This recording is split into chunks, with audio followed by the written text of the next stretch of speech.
Kikan hun jong giseng balang baper na rilum garo mentagas ngi ka khandai trik nai wing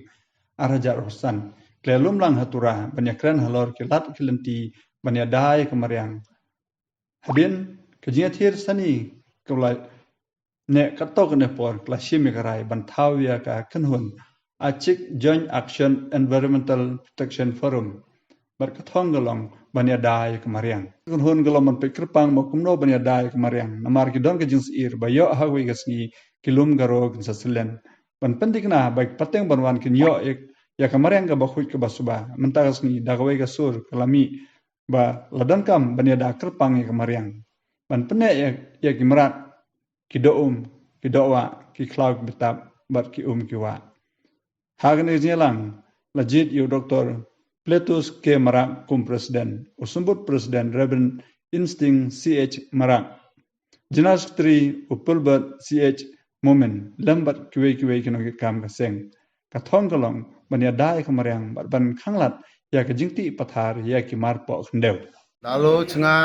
cokpot parom griyo je obostha ongengachim ya environment ko protect kana gata chura o gesa meeting ho ngataha ya meeting o anchingni garis gumukni NGO srang baksa aro cokpot ni nangrem gumun NGO srang baksa meeting kai cenga gesa body ko pom kaha je body ni bimungkon achuk joint action environmental protection forum ni cenga dalo bimung ko donni gesa body ko pom kaha aro wandakin uno dilgabarong ko cenga siok jojolanga ha jian president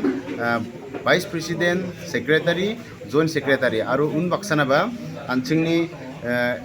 gemuk NGOs ni president secretary rangko cenga cingni executive member o siok kanga ha dalo ya meeting ko cenga atam cipak juraun kaimuna cingni meeting ko cenga je body ko cenga pom kacem uni president secretary vice president joint secretary ko anga dau mengatken Dr. PR Marak aro Filbert CH Momen aro Istings C Marak aro Salgra CH Sangma yarangan ya body ni main leader ongwa aro un baksana